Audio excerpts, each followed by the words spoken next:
त्योहारों के समय पे एक खास अवसर पे मैं आपके बीच आया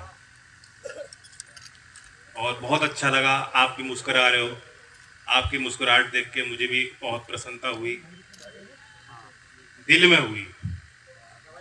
आपने लगातार इस क्षेत्र ने, क्योंकि बेड़ा गांव के नहीं आसपास के सभी गांव के मौजूद लोग हैं, इस पूरे क्षेत्र का बड़ा आशीर्वाद मेरे साथ रहा और चौधरी अजीत सिंह जी के साथ और उससे पहले भी रहा।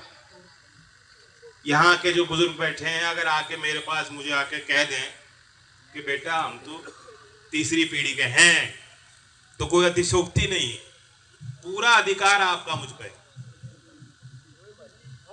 राजपाल सैनी जी अध्यक्षता कर रहे हैं, बहुत भाव जो दिल में इनकी बात थी वो खुल के बात उन्होंने मन से कह दी, और जो उनकी बात है जो उन्होंने कही वो मेरी दिल की बात।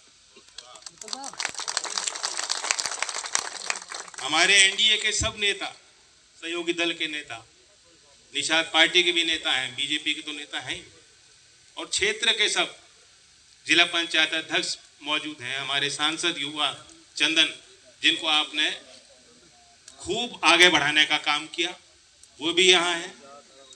और ठीक है चंदन, तुम्हारे कारण ही हो रहा चुनाव, ज्यादा मेहनत तुम्हें करनी।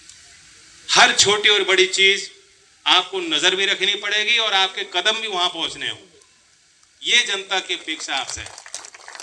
और मिथिलेश पाल जी का तो गला अभी से ही फट गया,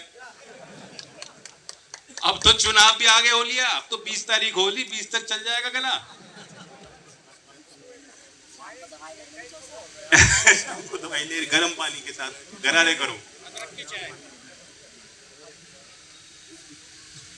2.5 साल की बात कही इन्होंने, बहुत समझदारी होशियारी से 2.5 साल की बात की, लेकिन ये ख्याल रखना मिथिलेश जी, 2.5 साल का तो ये मान जाएंगे आपकी बात, और 2.5 साल का मौका भी दे देंगे, दोगे कि नहीं दोगे?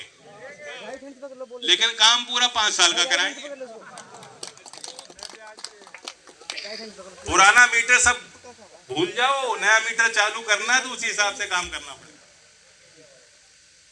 मैं कोई लंबी चौड़ी बात नहीं करने आया, नीति की बात चुनाव की घड़ी में कर भी नहीं सकती, आचार संहिता लागू, मैं सरकार में शामिल हूं, हमारे प्रतिनिधि यहाँ अनिल जी कैबिनेट में यूपी में शामिल, मुझे आप अच्छी तरह जानते हो। जो राजपाल जी ने बात कही, मैं आपके अंदर जो कोई आता है हमारे क्षेत्र से, ना मुझे उसकी जात देखनी, ना उससे कोई परिचय लेना, आपकी इंसानियत को बढ़ाने के लिए, उसे बना के रखने के लिए, क्षेत्र के विकास के लिए हम लोग हमेशा तत्पर रहेंगे।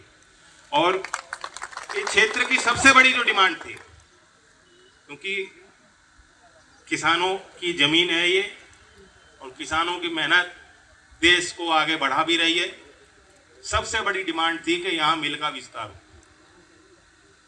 चंदन बुरा नहीं मानेगा, जैसे छोटा बच्चा चिपटता है ना, वो जो जिद आ जाती है उसको, मैं जब फोन करूं राम राम मिल लेता था, कहता जी मिल का क्या हुआ,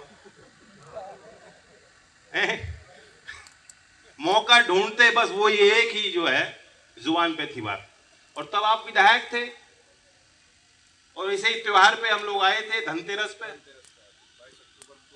धनतेरस पे लोग शॉपिंग करने जाते हैं कि हमारे यहाँ कुछ आ जाए लक्ष्मी, उसी तरह उस तारीख में यहाँ किसान आए और आपने मांग रखी, सरकार को सचेत किया कि ये हमारे स्थानीय किसानों की मांग है कि यहाँ मिल की वृद्धि हो, तो जितनी आवश्यकता पड़ेगी हम गन्ना वहां पैदावार बढ़ा के उसको उपलब्ध कराएंगे। 2 साल पहले की बात है धनतेरस, और तब ये विधायक थे। मुझे तो लगता है जैसे मुझसे चिपटते थे वैसे ही वहां मुख्यमंत्री के यहाँ चिपटते होंगे, तो ये तो करना ही था। फिर भी मैं मंच से राज्य की सरकार को, मुख्यमंत्री को बधाई देता हूं, शुभकामनाएं देता हूं, धन्यवाद देता हूं, आभार व्यक्त करता हूं क्षेत्र की तरफ से कि यहाँ मोरना के मिल के विस्तार के लिए उन्होंने कदम उठाए, और ये अभी शुरुआत है। प्रकार से गन्ना के क्षेत्र को विकसित करने के लिए, मिल के विस्तारीकरण के लिए आगे और प्रपोजल हम जो राज्य सरकार में रहते कराएंगे, ये मैं वादा आपको कर रहा हूं। आज भारत सरकार नौजवानों खेती से जो गुजारा हो रहा है, चल रहा है गांव का और आपका समाज का, वो तो चल ही रहा है। लेकिन नए हमें रोजगार के माध्यम और तरीके लोगों के लिए तैयार करने हों। पश्चिमी उत्तर प्रदेश में बहुत संभावनाएं हैं, लेकिन सबसे पहले विकास का पैमाना होता है कि कनेक्टिविटी कितनी अच्छी है, कितनी बेहतर हो सकती है, सड़कों का जाल कैसा है, तभी कोई बाहर का व्यक्ति यहाँ पूंजी लगाएगा। और इस ओर भी राज्य की सरकार ने अच्छे काम किए हैं। 24 करोड़ का एक लंबा जो मरम्मत के कार्य है, नवनिर्माण है, एक लंबी सूची चंदन ने मुझे पहुंचाई है कि जो मीरापुर क्षेत्र के और बीआईटी से कहाँ सड़क बन रही है 28 यहाँ की 2 सड़कें हुई, बेलडा से 28, बेलडा से भोकररेडी, बेलडा से भोकररेडी भी सड़क बन रही है। बेलडा से 28।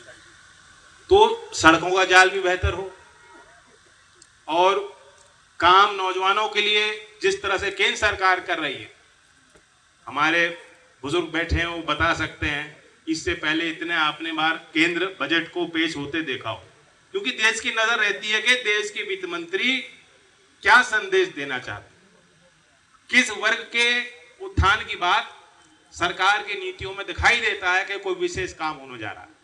चौधरी चरण सिंह कभी उस पद पर बैठे थे, उन्होंने गांवों के विद्युतीकरण के लिए प्रस्ताव दिया, किसान को सीधा लाभ देने के लिए उन्होंने बात कही, और उसके बाद शायद गांव के नौजवानों के लिए इस बार बात जो कही गई है, देश के बजट में इससे पहले कभी आईटीआई का जिक्र नहीं होता।